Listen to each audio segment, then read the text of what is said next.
Así, les comentaba que la geomorfología o en general la geología no es como cálculos o matemáticas o físicas que nos va a dar una solución la misma para el mismo problema, ¿verdad?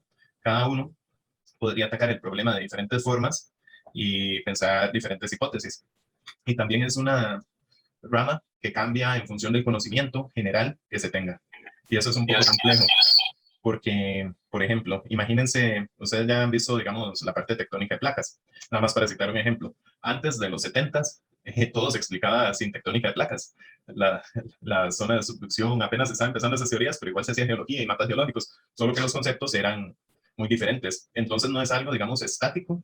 Digamos, por ejemplo, el mapa geomorfológico que hagamos ahorita podría diferir mucho del que hagamos en 20 años. ¿Por qué? No es que la morfología haya cambiado totalmente, sino tal vez el conocimiento, entendimiento general de algunas cosas o inclusive hasta el nivel de resolución de información que tengamos posiblemente y ojalá en 20 años tengamos LIDAR para todo el país. Entonces hacemos detalles increíbles a escalas súper precisas y ese tipo de cosas. Pero a lo que doy con eso es que, digamos, de mi parte, lo que quería pedirles, o bueno, y eso ya depende de ustedes. Ustedes son los que están, digamos, en la universidad, en el proceso de aprendizaje, ¿verdad? Bueno, yo también estoy en proceso de aprendizaje, todos, ¿verdad? Pero que aprovechemos más esos espacios con consultas concretas, de cómo delimitamos, cómo marcamos, lo hacemos un poco más dinámico para todos y realmente sacarle el jugo. Ustedes, para mí es importante que aprendan mucho mejor de lo que yo pude aprender o eso sería muy bueno cuando lleve los cursos y que cada año idealmente ir mejorando y poder enseñar de una mejor manera, ¿verdad? Eh, entonces, digamos, respecto al informe, si verán, las notas están un poquillo bajas, están los comentarios de los mapas y quería proponerles rehacer el mapa. Hay mapas que realmente ni siquiera completaron. Creo que fue un carrerón de último momento y alguna gente dijo, yo voy a presentar eso, pero no se les ve ni siquiera como que le pusieron cariñito. Y hay mapas bastante buenos, pero quería hacer ahí algunos comentarios generales. No sé, ¿qué opinan? ¿Qué les parece? ¿Les parece que están muy bajas las notas, muy altas? Una pregunta. Bueno, es Ya. que Ujú. nos llegó un correo con la nota del mapa, pero la del informe, No iba en no. el correo, ¿verdad? Yo vi que... No. Ok, no, eso fue un dedazo del asistente, ya están. Y yo le dije que enviara las dos, pero envió solo... Bueno, eh, al menos a mí en mediación no me parece. ok, le voy a decir que lo ponga porque ya están revisados y si tienen duda, ahorita lo vemos individualmente, que tal vez eso sí, porque acá las tengo, pero había quedado que se los... Ya están, digamos. Está bien, profe, gracias.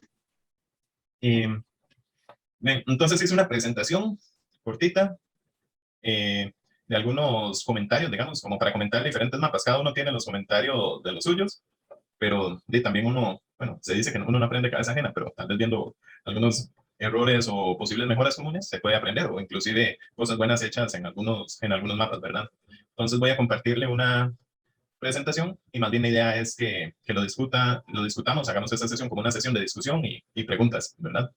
Y después eh, vemos cómo hacemos ahí mejoramos ese mapa.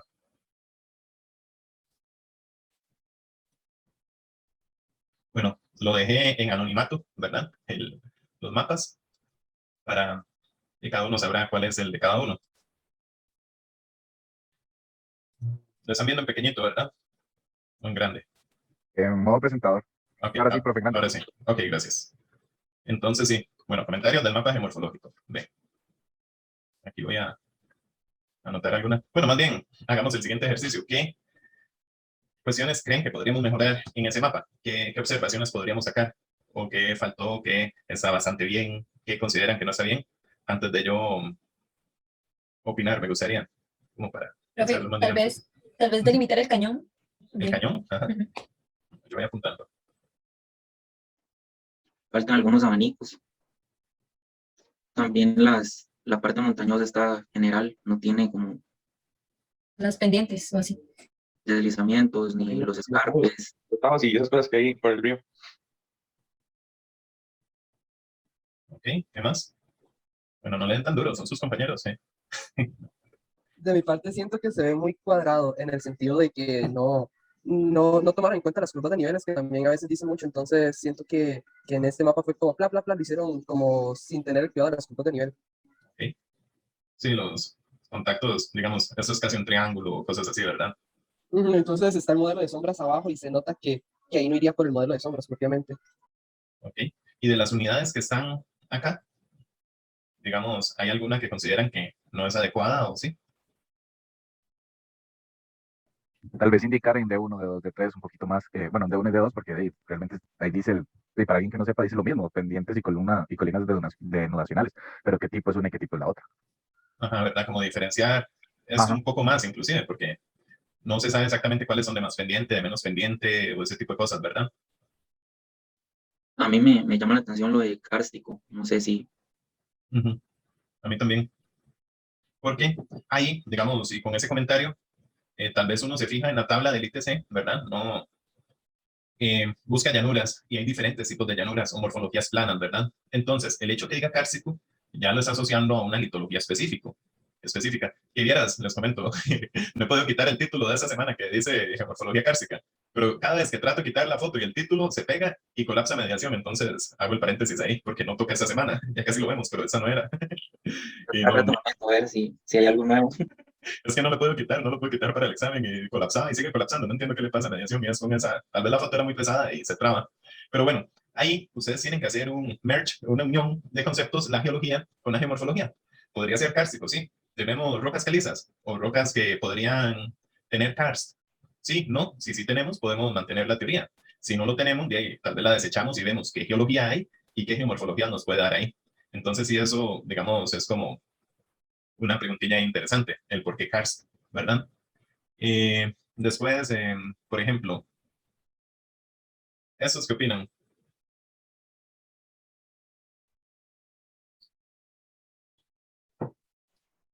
Bueno, el K7, la parte sur, digamos, es el abanico. Y la parte norte, para mí, forma parte de las mesetas inundíticas. Ok. Entonces, bueno, no, pero marqué el F6 también. Esos, ¿cómo los describen y qué? Esa para mí son mesetas inundíticas. Ok, mesetas inimbríticas.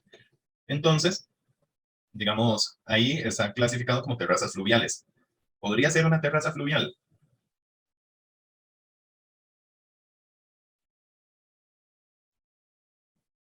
¿Por qué sí o por qué no? Yo diría que no por la extensión. No hay como cuerpos, digamos, montañosos tan grandes en la cercanía.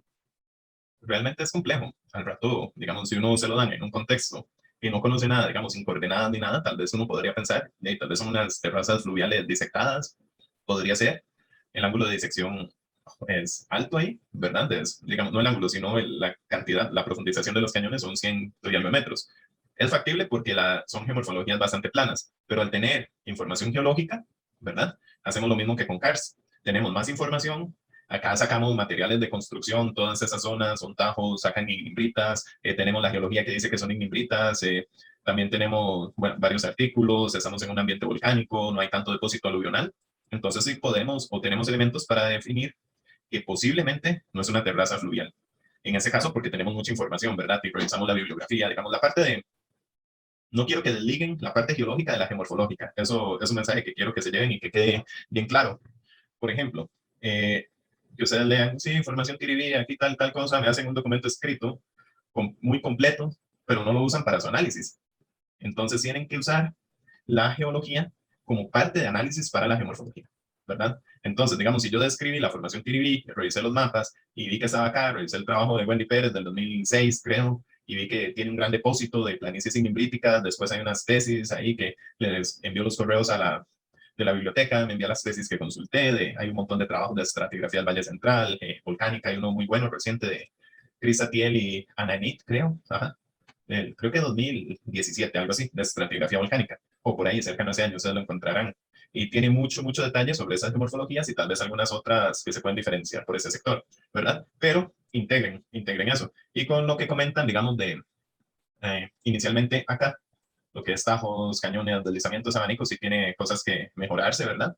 Por ejemplo, tiene el modelo de sombras. Ven acá, digamos, toda esa zona montañosa, acá, el límite está como un poquito, ¿cómo lo podemos decir? No ajustado a la morfología de la pendiente. Rodrigo mencionaba que separar el abanico por acá. Ven, digamos que cuando fuimos de gira veíamos toda la zona de Bello Horizonte, acá. Acá se puede diferenciar relativamente bien. Si ponen la capa de curvas de nivel, se diferencia.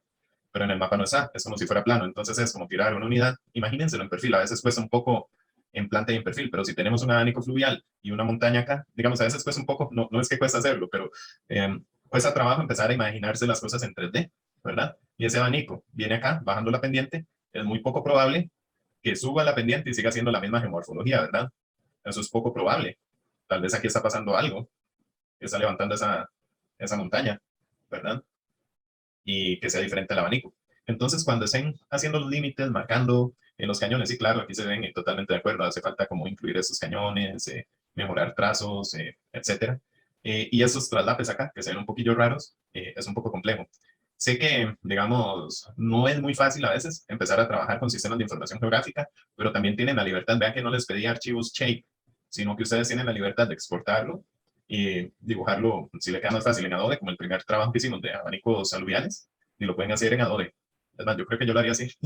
No hay que dibujo uno mucho más rápido para la delimitación, pero uso los sistemas de información geográfica como para caracterizar todo. Ok, no sé si hay algún comentario más acá. Profe, yo tenía Ujú.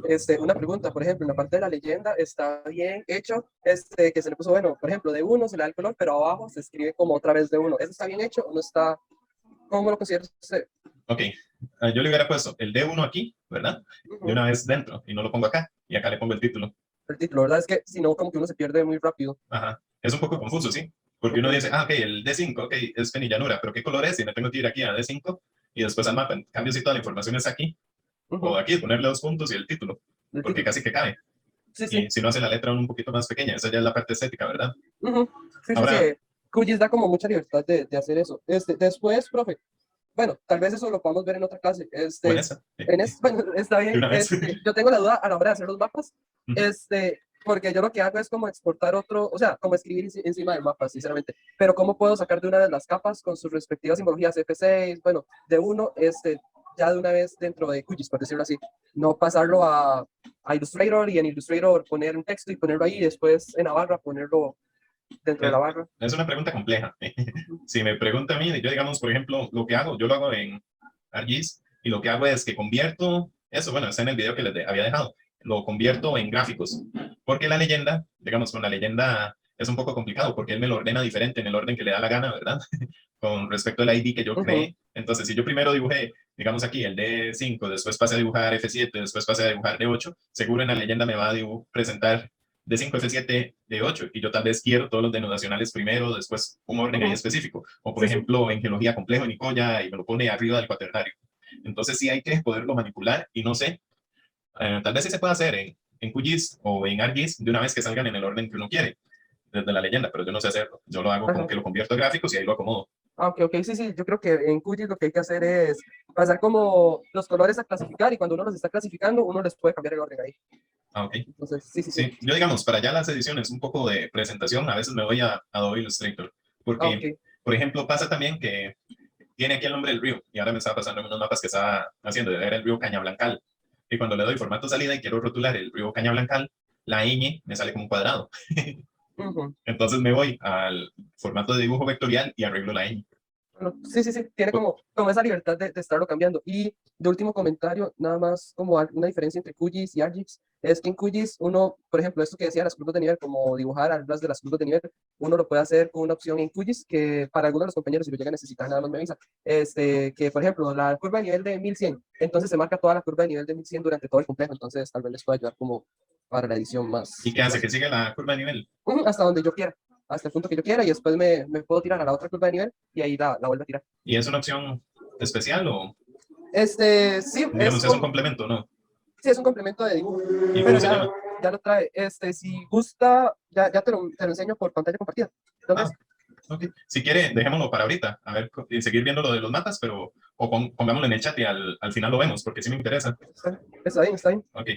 Bueno, yo creo que no solo a mí. Yo realmente, hay una herramienta que hace eso en ArcGIS, que es la que uso, pero también estoy migrando un poco a QGIS. Todo. Es esa misma herramienta propiedad de Agix, es justamente, hace la misma función de seguir las líneas. Ah, ok. Entonces ahí nos pone, a ver cómo es que se llama. Yo creo que es en la barra de digitalización avanzada. Es como unos cuadritos amarillos que hay. Yo lo encontré también. Hay como más transparencia para que Ok. la mente no. Ok. No sé, circuité la mente.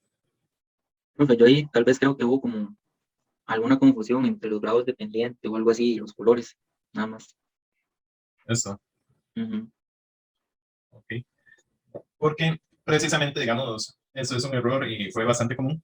No es que no es todo malo, pero sí, digamos, es algo de mejora, que usaron el mapa de pendientes de fondo y con una escala de colores. Pero realmente, acá, digamos, por ejemplo, si yo veo ese sector y tal vez puedo leer una pendiente, pero realmente ese píxel amarillo, que ya acabo de tachar y ahora es rojo, no sé si es pie de monte o no sé si es una pendiente de 20 grados, ¿verdad? Entonces, como que hay cierta transparencia en el mapa, pero es un poco confuso que tengas información de pendientes. Vean así, la información de pendientes sirve para caracterizar la geomorfología, pero ponerla, digamos, así de fondo causa un poco de confusión. ¿Por qué? Porque no sé si aquí estoy viendo depósitos aluviales muy pequeños o si es pendiente, y más si los colores se parecen. O, por ejemplo, no sé, va a tener un píxel de un color abajo de cada uno. Entonces, yo recomiendo que para los mapas geomorfológicos, digamos, mantengan modelo de sombras, puede ser, aunque a veces es un poco complicado. Y la complicación es que el modelo de sombras va en una escala de grises, desde muy claro hasta muy oscuro, ¿verdad? Entonces, si ustedes ven, por ejemplo, digamos, esto es así, hay partes casi negras y hay unas más claras. Y entonces le genera para una misma geomorfología muchos colores si uno usa transparencias. Pero mientras se entienda más o menos bien, nos da una muy buena idea del relieve y el terreno. Otra opción es que pongamos la capa de curvas de nivel. Estoy inventando acá, digamos que si esas son las curvas, nos ayude un poco, digamos, a ver ahí la geomorfología y nos da la idea del relieve. Entonces, eso es de bastante utilidad, digamos, para cuando uno dice, ah, ok, es que aquí hay una dirección de flujo hacia acá o el abanico aluvial, pero la curva de nivel llega hasta aquí y aquí viene la otra, claro, se ve súper claro las curvas del abanico, cómo se hacen más cortitas acá. Entonces, digamos, si vamos a usar una imagen de fondo para el mapa, recomendaría curvas de nivel o usar transparencias y modelo de sombras. El modelo de elevación no funciona tan bien porque no da tan claro la idea del relieve. ¿Algo más que veamos acá?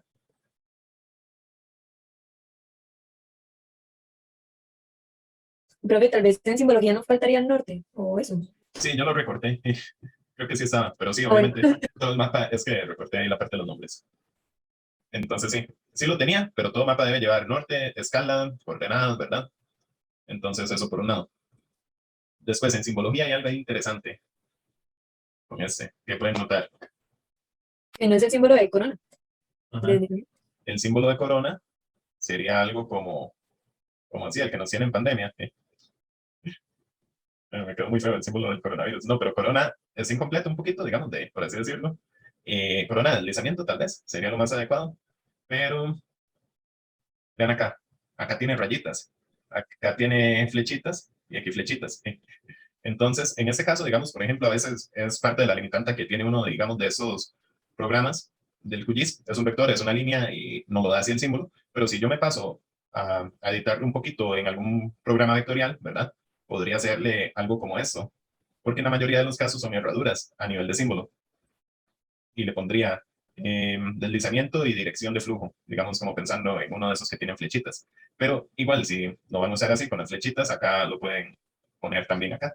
Profe, eso yo lo hago ahí en el diseño de impresión del mapa. Hay opciones para añadir polilíneas y así. Entonces, yo hago Buenísimo. y las agrupo y después con un cuadro de texto señala la leyenda. Bueno, el símbolo. En QGIS. Ajá. Ok, buenísimo. Porque eso, digamos, ayuda un montón. Añadir esas polilíneas así. Con eso sugeriría ahí quitarlo, ¿verdad? Para este mapa, en este caso particular. Y no sé, digamos, de la clasificación.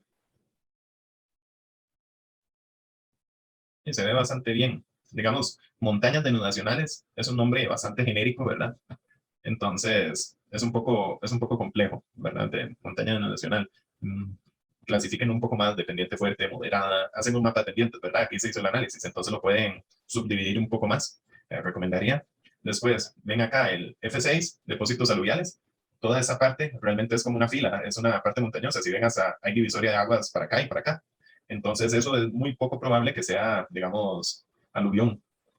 Es una parte más alta, más montañosa hacia las laderas. Sí, estoy de acuerdo que podría haber depósitos aluviales, aunque por la geología, bueno, aquí se clasificó como penillanura. Meseta ignimbritica podría ser una muy buena opción para esas zonas planas del depósito, digamos, de ignimbritas. Cañones usó un símbolo de Karst, el K, pero bueno, pienso que está bien. Podría buscarle un símbolo fluvial, si fuera el caso. También podría ser hasta volcánico, ¿verdad? Kárstico es un poquillo complejo, pero bueno, un código no afecta tanto, ¿verdad? No afecta mucho. A veces si no tiene, digamos, en la tabla de referencia, la tabla es como una guía, pero no es la santa palabra, no son los 10 mandamientos, puede ser un poco flexible, ¿verdad? Entonces si usted dice, no, yo es que estoy viendo una geomorfología muy obvia, volcánica, que no es en la tabla, y la tabla llega a V14, entonces ustedes le ponen V15 y inventan su geomorfología. Y tal vez pueden poner una leyenda que diga como geomorfología basado en tal referencia, cosas por el estilo, ¿verdad? En general, digamos, la parte de montañas denudacionales, eso se podría clasificar más. Y pendientes denudacionales, realmente la palabra pendiente aquí metida es complejo, no la recomendaría, digamos. ¿Por qué? Porque la pendiente es un calificativo de una geomorfología. Entonces, ustedes dicen, ya sea una ladera, una colina, una montaña, alguno de esos que le quieran poner, todos van a tener una pendiente. Entonces, poner una pendiente denudacional no es correcto porque todas las geomorfologías van a tener una pendiente característica. Entonces, pendiente es como un calificativo de ladera denudacional de fuerte pendiente o de pendiente baja o cuestiones por el estilo, ¿verdad? No sé si me quedó claro esa parte, digamos. Que usen pendiente en esa línea, digamos, como clasificando la geomorfología. Al igual que disección, laderas muy disectadas cuando están muy cortadas por la parte fluvial o muy poco disectadas cuando son poco erosionadas, digamos, no hay casi valles en V. Son atributos que tienen una geomorfología. En general eso, y bueno, el piedemonte también, bueno, también podría llamarse coluvios, me parece que se ha exagerado en algunos sectores. Obviamente, está en muchos lados, ¿verdad? Voy a borrar acá. Pero, imagínenselo así, se ocupa una, en la mayoría de los casos hay excepciones, ¿verdad? Si no hay unos cerros, el Corralito creo, o alguno de esos que está por el lado de la Honda, que son excepción, que todos son como coluvios de caliza, o brechas de caliza, pero digamos, generalmente ese piedemonte nos forma depósitos de coluvios, ¿verdad? Y esos coluvios los vimos muy bien en la gira, son esos depósitos de caída asociados a la erosión de la parte montañosa. Entonces, tengo una roca acá sólida, parece la frente de un viejillo jupacono, y se erosiona hacia acá, ¿verdad? Entonces van a tener esos coluvios. Y esos coluvios, que voy a marcar ahora, digamos, como en anaranjado aquí y acá, son depósitos asociados a una parte de caída, asociados a una sección más montañosa, ¿verdad? Que está sometida a procesos de erosión, denudación. Pero si yo digo que todo el perfil son coluvios, es un poco complicado, ¿verdad? Explicar esas caídas. Entonces, tengan cuidado con eso. Generalmente hay una parte, digamos, imagínense donde andábamos caminando, en la ventolera ahí. Estamos en la parte montañosa, ahí se veía que afloraba la roca, y la roca que uno tira, o que es sometida a procesos de erosión, ¿verdad? Va a caer en las laderas y va a formar estos coluvios. Es eso cuando hablamos de piedemonte. Entonces, digamos, en estas secciones que abarca casi hasta la divisoria, hay que tener cuidado. No es que sea imposible, ¿verdad? O sea, hay muy pocas cosas imposibles, pero es poco probable.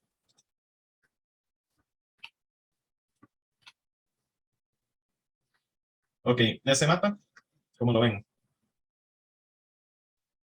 Sin coronas, sin fallas. Mira, sí, lo de las coronas. Fallas, fallo en la corona, fallas en la corona. ¿Qué más podría ver ahí de mejora? O también puedes decir, ah, me encanta, está súper detallado, se vale. El color que usted mencionaba, profe. Los dos rojos en los conos de detritos. Ay, mira, sí, está mucho más observador, sí. Este tiene un tono diferente a este. Y creo que eso no se lo da el modelo de sombras de abajo, es el nivel de transparencia que definieron ahí. Sí, creo que sí. O tal vez lo que puede pasar es que esta unidad, esta que estoy marcando acá, dos veces, es repetido el polígono, entonces lo hace más opaco. A veces pasa cuando uno edita polígonos. Yo creo que sí fue lo de transparencia cuando lo estábamos haciendo. Ojo que yo quise mantener el anonimato.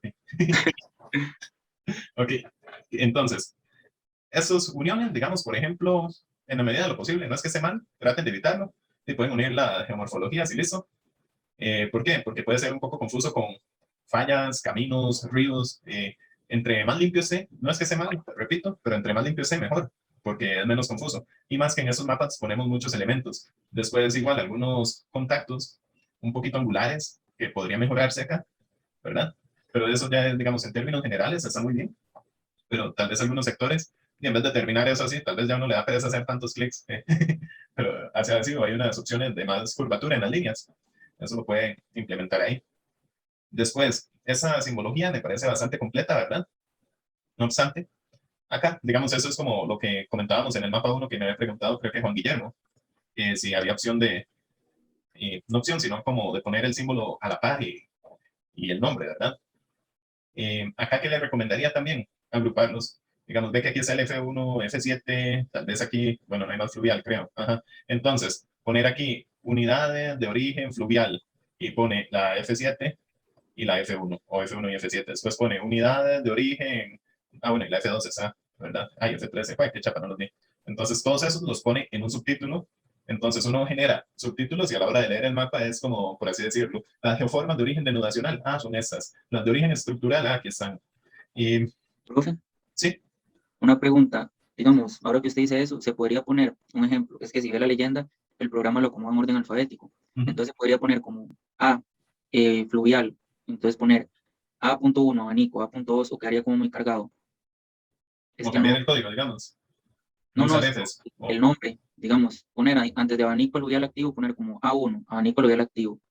O no sé, es que el programa lo acomoda alfabéticamente. Sí, eso es todo un tema. Rodri, una consulta. ¿Lo hiciste en QGIS o en ArcGIS? No, en QGIS, ArcGIS no me gusta. Ah, ok, yo creo que, bueno, creo, no sé, pero quiero saber la forma de ordenarlos como usted quiera. Entonces, ahora que le enseña al profe cómo hacer lo de las curvas de nivel, bueno, lo de las líneas, tal vez puedo probar si funciona. Ok, Buenísimo, Juan Guillermo. Súper. profe, bueno, yo estuve ahí investigando, no sé si estoy en el informe si se veían las coronas y las fallas y eso, pero en el PDF no, y decía que es que a veces cuando uno exporta, si la RAM de la computadora está muy llena o algo así, entonces pueden haber problemas de exportación, seguro fue eso. Sí, no pasa. Hay que revisar el mapa final, sí, porque uno a veces uno sale una capa y uno no sabe por qué, ¿verdad? Es complicado. Profe, Sí, vieras que también tenía otra consulta en esto, tal vez Rodri, que Peter lo hizo, le funciona. Es que yo no sé cómo tal vez hacer una corona de deslizamiento sin tener que dibujar, bueno, la parte de la corona y tener que dibujar ortogonalmente las líneas. O sea, cómo hacer de una vez, cómo diseñar una línea que cuando yo tire esta línea la puedo cambiar a la simbología que es. No sé si me voy a entender. en QGIS, sí. Digamos que, por ejemplo, que se haga una línea así y que automáticamente le ponga todo eso. Exacto, porque si no es súper tedioso estar haciéndolo Sí, no, una y le por salen una. feas, de Y diferente salen tamaño. horribles, sí. Sí, sí, sí se puede. En ArcGIS hay unas simbologías que nada más las selecciona uno y listo. En QGIS no lo sé, pero sé que se puede meter el símbolo de usamiento manualmente. Entonces hay una opción de edición. Vean sí, la pizarra que les había dejado. En esa pizarra, el Padlet que había de sistemas, hay un videito de cómo meter usamientos en QGIS que había hecho un estudiante. Ese video tal vez le dé la clave porque es muy parecido. Edita uno la Está cosa y nada más pone otro a la par, otro y listo. Ah, no, no, de fijo lo voy a buscar. Y una consulta más, por casualidad, vos no tenés, profe, un paquete con simbologías. Lo tengo para Adobe. Ah, ok, no, no, para este. Ok, ok, es que para el que ocupo es para QGIS, que es el que más uso. De hecho, me gusta más que Adobe, no sé por qué. Son cosas diferentes, ¿verdad? Pero sí. A mí me gusta más, sí, yo lo trabajaría en sí, pero podríamos hacer más bien me gustaría ahí como no sé, mini taller o de que nos pasamos volados de diferentes simbologías o inclusive si tenemos un paquete y los podemos poner en mediación, decimos, ven, aquí apareció este paquete, o una pizarra con volados de hacer alguna cosa, no sé. Me gusta la idea, me gusta. Ok, yo de fijo me apunto. Sí, sí, profe, no hay mucho, pero ahí algunos truquillos hago uno. Buenísimo. Y QGIS tiene muchas ventajas. Bueno, uno, software libre, funciona mejor las capas del SNIP para mí a la hora de exportar y proyectar coordenadas, me funciona mejor. A la hora de digitalizar, prefiero ArcGIS, pero tiene, digamos, plugins, QGIS, como para cuestiones 3D, también como, no sé, tiene bastantes cosillas ahí que al ser un software libre, la gente desarrolla y dice, ah, sí, claro, lo voy a desarrollar de gratis porque lo sé hacer, lo puedo hacer, y porque nadie va a lucrar con ese trabajo que yo puse de gratis, ¿verdad? Digamos, hay unos plugins en QGIS para perforaciones y perfiles. Se ven bastante completos, no los he usado, pero existen. Así, el de perfiles topográficos es bien vacilón. Y permite hacer perfiles con múltiples superficies. Si ustedes ocupan analizar, no sé, el perfil del terreno y un acuífero, un nivel freático, es súper útil. Interpolan el nivel freático y hacen un perfil y tienen ya el perfil de dónde está, digamos, la superficie del terreno y el nivel freático en un solo perfil. O interpolan las capas de roca y hacen un perfil y ya tiene como una guía para su perfil geológico. Ok, eso en este mapa. Después, acá.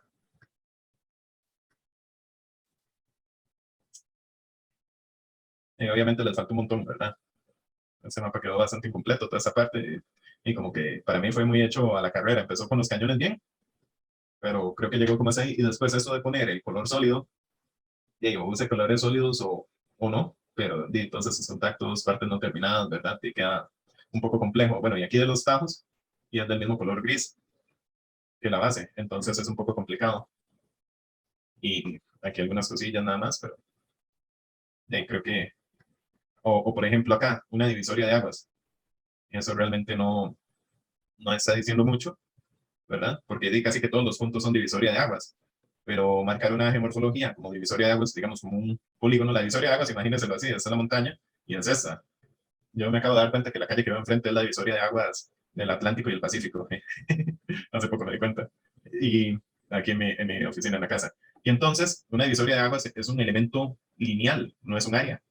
Entonces, marcar una divisoria de aguas como un área es un poco, digamos, complicado, ¿verdad? Eso no podría decir yo que todo eso es una divisoria de aguas, sino que corresponde, si tengo curvas de nivel que van así, mi divisoria de aguas sería el punto que une esas curvas y separa aguas que van para ese sector y para ese sector. Si yo digo que es un área, digamos, ahorita algo como así es mentira, porque ya aquí no es una divisoria, aquí ya está yendo para acá y acá está yendo para acá, pero no puede ser un área. No sé si queda claro ese concepto.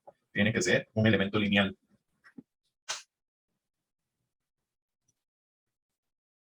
Entonces, sí, eso y bueno, digamos, nada más comentarles, sí, hay de trabajos que tenía mucha copia y que básicamente, si me ponen para Ruiz y Soto, digamos, del 2014, la página 40, y me ponen textualmente lo que dice, y para mí no hay un análisis ahí de la información.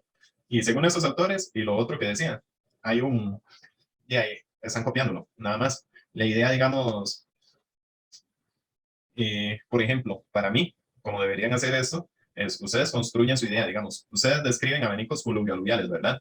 Cómo son, cuánto los medimos, todo. Había una presentación de la información para describir y dediqué también una clase que estaba ahí de cómo describir la morfogénesis, morfocronología, ¿verdad? Morfometría.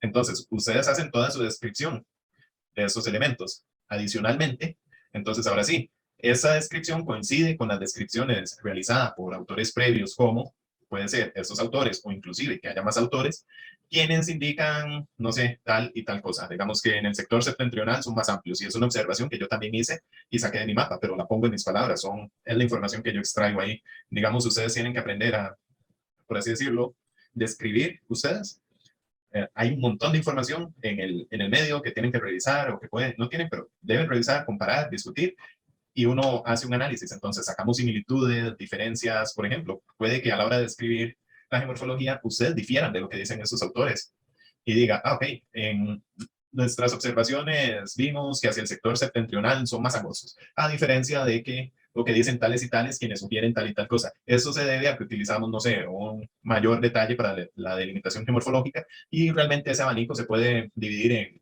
dos, tres fases. ¿Cómo se presenta en este trabajo? Cosas así, digamos, no, si ustedes nada más me copian y me pegan eso, yo lo voy a pasar por el programa para no complicarse uno mucho y digo, yay, y lo copiaron todo, ¿verdad? Porque también a veces es un poco complicado también, ahora hay herramientas tecnológicas bastante útiles para darse cuenta cuando copian textual una referencia de internet. Y la idea es que ustedes hagan sus propios análisis, a como estos autores revisan la información y hacen un análisis, ustedes deberían aprender a hacer lo mismo, es parte de la idea de estos informes. No sé si tienen una duda acá o... Vamos a ver un informe, digamos, a manera de ejemplo, o unos mapas. ¿Qué opinan de ese mapa? Ahí llegó Caleb. ¿Les gusta? ¿No les gusta? Hola Caleb, ya estamos comentando informes, mapas. Ya vimos digamos, algunos ejemplos de la clase o de los presentados. Y ahora estamos viendo algunos ejemplos de otros trabajos, mapas, y comentando los mapas. Profe, Eh, para mí los colores pudieron ser diferentes. Entre las formas, aunque tienen cierta similitud, se llegan a confundir porque son muy similares. Y no sé, digamos, las coordenadas las veo como la cuadrícula muy, muy densa, digamos. Tal vez un poquito más separadas pudieron haber estado mejor y ponerles como las señas. Ok. Y de positivo, Los drenajes, las curvas, la simbología, que tiene bastantes cosas. Hasta la reflexión se ve ahí. El es, contraste entre los colores y la elevación, pues, digamos, ven que se ve, pusieron curvas de nivel, rotularon, acá es que, digamos, también lo hice al tamaño de la pantalla, pero si esta escala 90.000 y eso se ve bien, se lee bien, digamos, doy fe de eso. Por eso lo tomé como ejemplo. Eso es lo que les decía, hacer unos subgrupos, ¿verdad? Eh, la de formas de origen denotacional, y ve que, digamos, tiene hasta, pues, yo creo que se usaron paleta de colores. Aquí sí, concuerdo con Rodrigo, y si esas tal vez hubieran usado tonos más diferentes, ¿verdad? Para poder diferenciar un poco, pero tiene su lógica el usar, digamos, esas tonalidades. Los escarpes y escarpe de falla lo diferenciaron un poco. Algunos sectores donde pudieron delimitar cárcavas, que esas son geomorfologías ya mucho detalle. Falla indiferenciada también lo ponen aparte. Digamos, en ese caso, ellos rotularon o codificaron las fallas, ¿verdad? Entonces en el texto decía, ok, la F1 corresponde al trazo de tal, se observan las siguientes geomorfologías, y ve que no es solo la, digamos, línea de falla, sino que tratan de poner lo que son escarpes de falla, acá, y tratan de poner la parte de facetas triangulares. ¿Se acuerdan que habíamos visto parte de facetas triangulares y facetas, digamos, más rectangulares? En ese sector donde está la falla Harris, tratan de delimitar un poco eso. En los abanicos, me gusta mucho ese ejemplo que le ponen la dirección y línea de flujo, en que se ve, digamos, hacia dónde va o esas zonas, la parte de los deslizamientos, marcaron bastante, algunos contrausamientos que lo meten acá. Entonces ven qué interesante porque, digamos, usan una combinación. Ladera sedimentaria de media a baja pendiente, ¿verdad? Porque yo creo que es de media alta esa zona.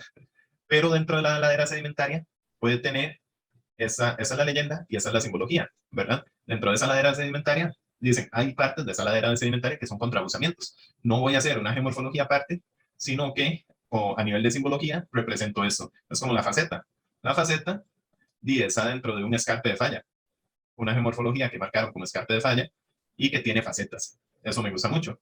A veces, digamos, por ejemplo, y acá les voy a hacer como un comentario que, digamos, imagínense este cañón del río.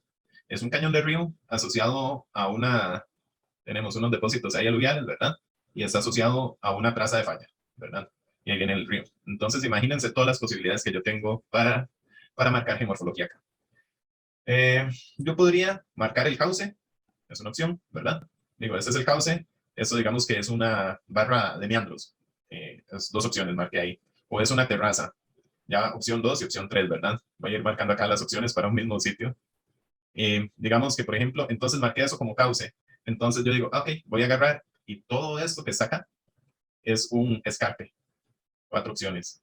Ajá. Ok, eso es un escarpe, ¿verdad? Alguien más podría llegar y dice, ok, y este es una faceta. Ahí llevamos 5 opciones, ¿verdad? Y alguien llega y dice, no, pero eso no tiene sentido. Yo voy a marcar acá todo esto como un cañón. Y no está mal, ¿verdad? O alguien llega y dice, no, no, no, eso está un poco complejo. Todo eso es en acá, un escarpe de falla. Vamos con 7. O alguien podría llegar y decir, no, no, no, no inventen, vea, todo eso es ladera denotacional de fuerte pendiente aquí y acá. Sí, obviamente por disección en el río, y marcamos los escarpes como lo acaba de sugerir el profe, con un tramado acá las zonas más escarpadas. 8. 8 opciones diferentes para una misma geomorfología, ¿verdad? ¿Cuál es la correcta? Vean qué complicado ser profe. Y casi que cada uno va a pensar diferente. Yo diría que va a depender de la justificación que presenten. Todas esas que dijimos con las justificaciones podrían ser correctas. La cosa es la integridad entre la geomorfología y la justificación o el respaldo que ustedes le den a la delimitación. Y cada cabeza es un mundo. Ese mapa me gusta bastante. Sí, tiene todavía cosillas por mejorar, pero puede ser una muy buena guía, ¿verdad? Esa es de la zona de los Santos. Y acá les traía un ejemplo, digamos, de descripción geomorfológica. Entonces, voy acá a seleccionar. Había una presentación donde les comentaba cómo hacerlo, o los elementos básicos, ¿verdad? Ubicación, morfometría, tipo de roca, morfogénesis, morfocronología. Lo pueden poner poniendo esos subtítulos, a veces ayuda más, a veces lo redacta uno más en prosa. Y cuando a veces hay información, a veces no hay suficiente información. Pero vean que algo importante, digamos, las referencias en la descripción geomorfológica, ¿verdad? Digamos, yo hago la geología o la descripción geológica, ¿para qué? Porque me sirve para la geomorfología. Y a la hora, digamos, de tipo de roca, tal tipo de roca forma esa morfología, de acuerdo a lo que yo hice, ya hice una revisión geológica, provienen de la formación La Cruz, que fue definida por tal. O, digamos, acá hay un error conceptual interesante, ¿verdad? Estamos hablando de laderas denominacionales. ¿Cuál es la edad de la geomorfología?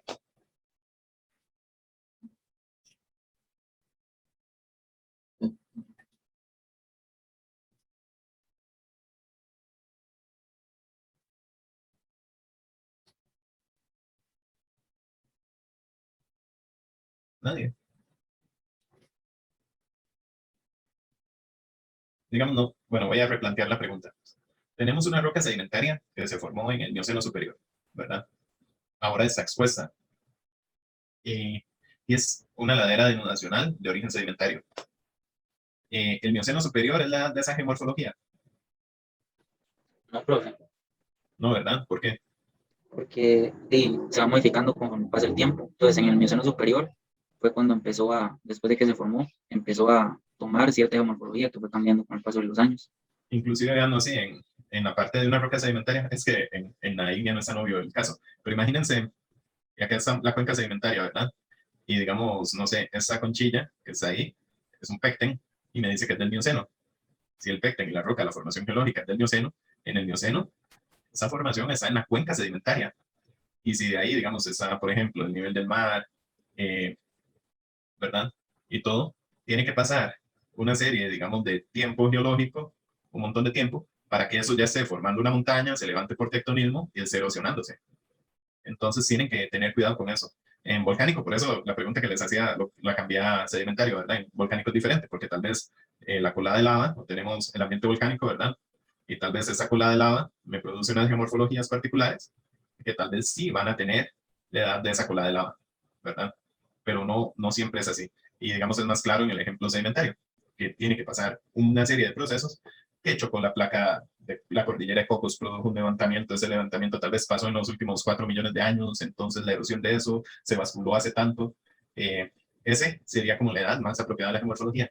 Y en muchos casos no se va a saber, pero sí se puede discutir. Entonces, cuando ustedes ponen la edad de la roca, tienen que ser cautelosos con no confundirlo con la edad de la geomorfología. Y les voy a poner aquí un ejemplo como claro. No sé si claro es la palabra más adecuada, pero imagínense formación Tiribí. Me dejó una geomorfología plana, ¿verdad? Toda esa parte de aquí. Y después viene el cañón y erosiona acá, ¿verdad? Y ya cortamos todo esto, ¿verdad? Ya erosionó. Entonces, la geomorfología del cañón es de por lo menos la edad de Tiribí sería más joven que Tiribí. Es la información que podemos tener ahí, ¿verdad? Entonces, la datación nos sirve, pero a la edad, o a esa edad de la datación, no necesariamente está formado el cañón. Sí, la meseta indigrítica. El cañón es más joven. Queda claro, eso es muy importante, digamos, a la hora que discutan morfocronologías, tener claros esos conceptos.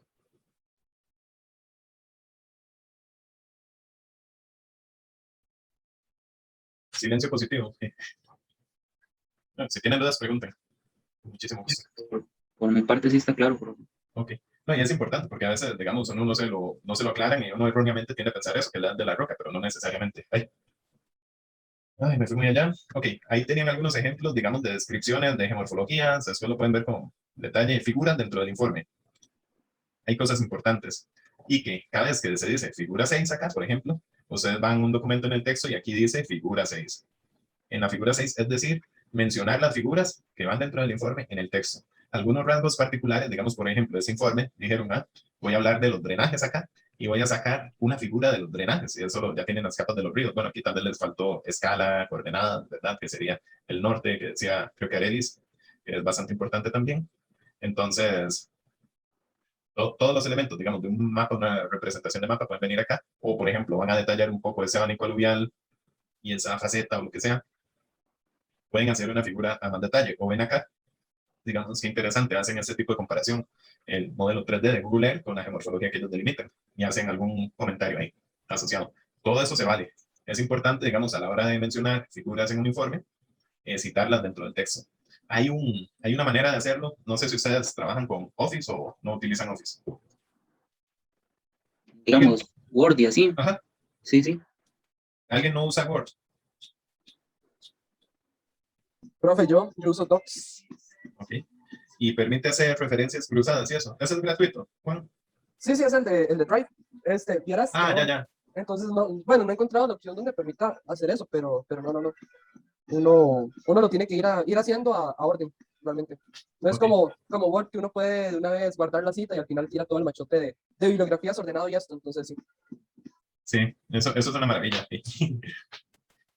Bueno, y hay un programa que se llama Mendeley para citas, que se lo recomiendo, creo que ya se los he comentado, pero se los recomiendo así altamente, porque Profe, les yo facilita mucho. lo descargué, pero ahí estoy viendo cómo usarlo y qué va.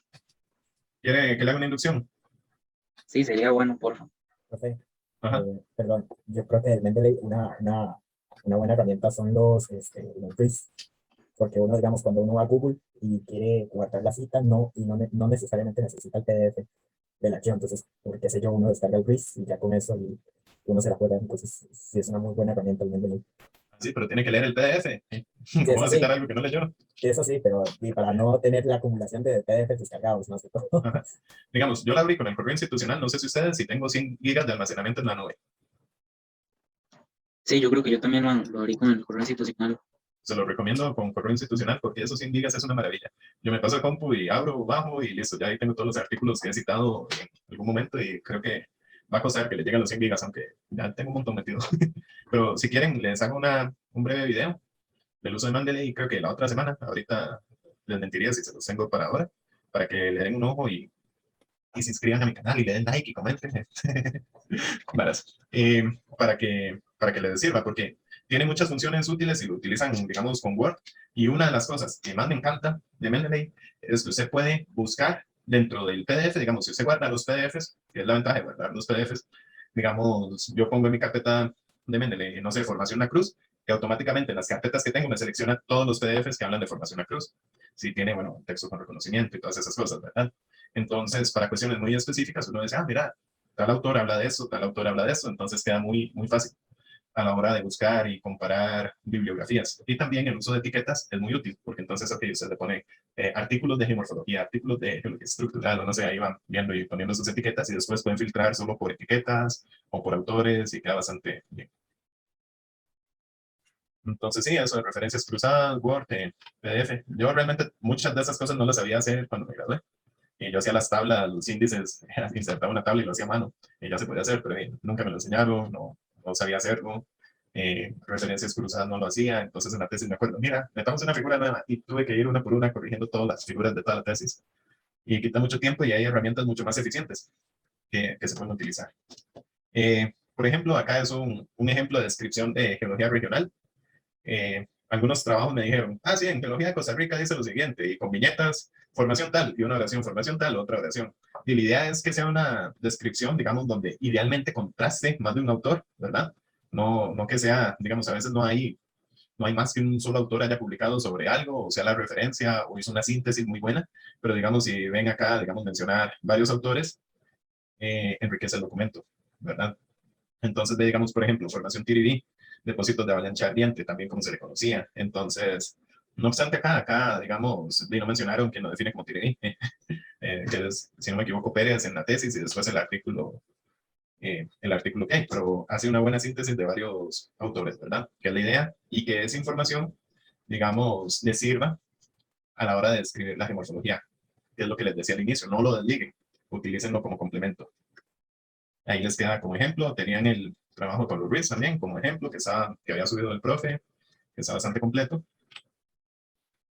Y ese también se los quería mostrar ahí a manera de ejemplo. Creo que tiene cierto traslape con el área, para que echen para el saco. Hay algunas cosas. Pero digamos, por ejemplo acá, ¿se acuerdan cuando estábamos en el mirador que Pablo Ruiz mencionaba algo del debris avalanche del lado del Coyol? O por esos lados. No sé si era, bueno, unas coladas de lava que hay por ahí, no, unos debris avalanche con unos bloques bastante grandes, ¿verdad? si no me equivoco, podría ser parte de ese. Ahí hay unos debris avalanche, están descritos tal vez en la tesis de Chris Atiel y Anenit, creo que 2017, 2018, lo pueden buscar, ¿verdad? Que están hacia ese sector, está la parte más plana, digamos V10, que le llaman meseta ignimbritica, ve que las laderas denudacionales las clasifican, digamos, de pendiente baja, alta, la parte volcánica de sedimentaria la separaron un poco. Esa planicie, más o menos, todavía podría mejorarse un poco la clasificación. Le digamos acá, hicieron cauce de río, que era una de las posibles clasificaciones, y cañón fluvial. ¿Está bien? Escarpes, también presentan las curvas de nivel acá, los deslizamientos, el depósito de deslizamiento, algunos escarpes de falla asociados acá. Entonces, es un bonito ejemplo. Y ven, pese a que tiene muchos elementos ese mapa, no se ve tan recargado, por así decirlo, es bastante legible. Y tiene muy buena información, entonces se los dejo ahí como ejemplo. No sé si tienen alguna duda, comentario. Profe, duda ya respecto a mapa, no tengo otra duda respecto a la asignación para el martes. Ok, nada más déjenme mostrarle antes de eso un descarto anotaciones. No tengo compartir pantalla y quiero compartirles una cosa acá. Que dice, estaba haciendo una prueba, pero les hice un modelito 3D para que lo vean, ¿sí? Del área de estudio. Ahí lo están viendo. Sí, profe. Sí, profe. Ok, la idea, digamos, por ejemplo, a veces a mí me queda más fácil visualizar en 3D la geomorfología con ArcSen o algún programa que me lo permita. A veces sé que depende de la velocidad de la computadora o la gráfica y o sea, así lo mueve y ya se trabó todo y dura media hora y realmente no sirve. Pero esta página web me permite cargar modelos 3D. Aquí tiene la descripción. Está en, digamos, si no me equivoco, 2,25 veces de exageración vertical. Y no se lo puedo decir, ahora se lo escribo. Ajá, y es para ustedes, para geomorfología.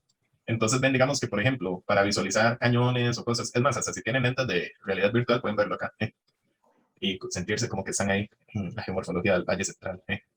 Pero ven, digamos que, por ejemplo, es más fácil tal vez visualizar algunas cosas en ese modelo 3D, digamos, que en los modelos de sombras. Entonces lo pueden usar como complemento.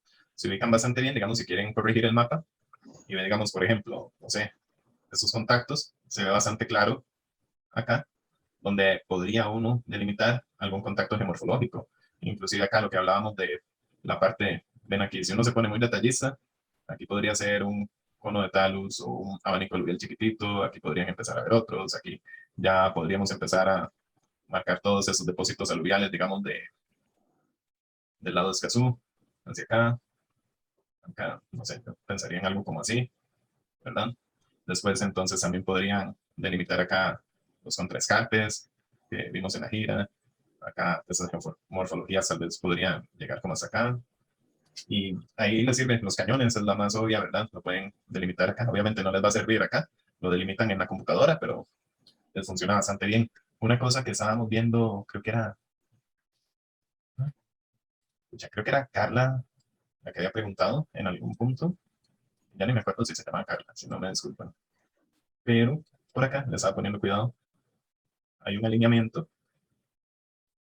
Ven qué interesante. Esta parte de acá, pues, estoy señalando acá, parece como un tipo de faceta. Esta parte se ve muy escarpada. Esto acá, si ustedes ven, podría ser como un tipo de contraescarpe, por así decirlo. ¿Se acuerdan? Viene la pendiente aquí bajando y sube repentinamente acá. ¿Lo ven ahí?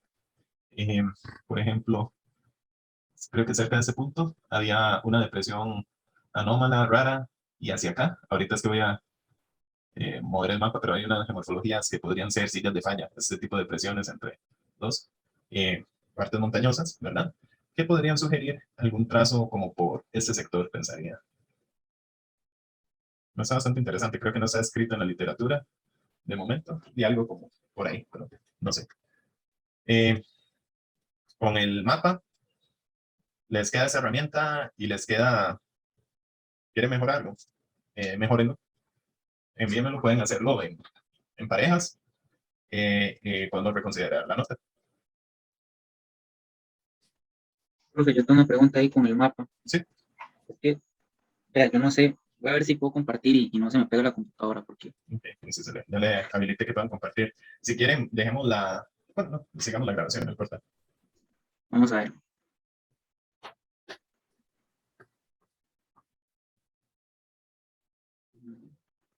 Yo creo que se va a pegar, pero esperemos a ver.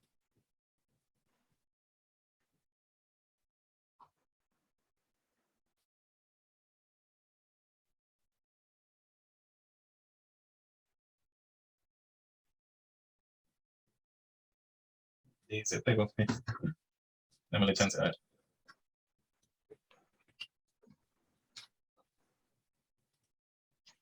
Voy a pausar un toque o la voy a detener acá, yo creo, y después si es algo como para todos, ahí la activamos la segunda parte, si no quedan larguísimas.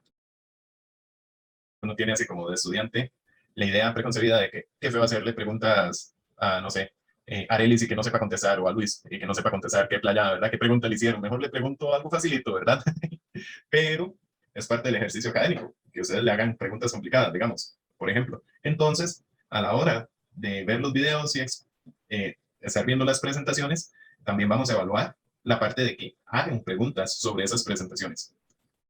Entonces, digamos, sí, claro, muy tuanis, soy el más tuanis porque no le pregunto a ninguno, pero la idea es, digamos, que ustedes primero estén seguros, dominen el tema, ¿verdad? Y estén preparados para las diferentes preguntas que le puedan hacer. Entonces, si también ustedes, de cierta manera, el entrenarse a hacer preguntas es bueno. Es como decir, ok, que es como un pensamiento un poco más analítico de que nada más me presenten la información, ¿no? ¿Qué cuestionamientos puedo hacer acá? Entonces, la idea es eso, que ustedes, digamos, van a tener un porcentaje que dice ahí de calificación en base en las preguntas que ustedes hagan a otros trabajos. Obviamente, si usted pregunta, ay, que, no sé, alguna pregunta así como muy superficial, ¿y por qué escogió ese tema? ¿Le gusta mucho? Y le contesta, sí, me gusta mucho. Es una pregunta que no tiene como mucho sentido, ¿cierto? A decir, bueno, una pregunta, el análisis de esos datos me parece que podría haberse interpretado de una manera diferente si se contempla tal y tal cosa. Ok, es una pregunta mucho más estructurada. Entonces, el objetivo es que ustedes practiquen la estructuración de preguntas. Al igual que la respuesta, la pregunta es importante. Y entonces, digamos, eso lo vamos a ver así en una sesión sincrónica. Sí. Ah, bueno, está bien. Está bien, gracias, profe. Ok. Igual yo creo que Rodrigo, usted es muy bueno con preguntas, no se preocupe mucho. Usted es el que más pregunta. Sí, vamos a ver, profe. Ok. Entonces, eso, a ver, no creo que voy a pausar esa parte de la grabación. Ahora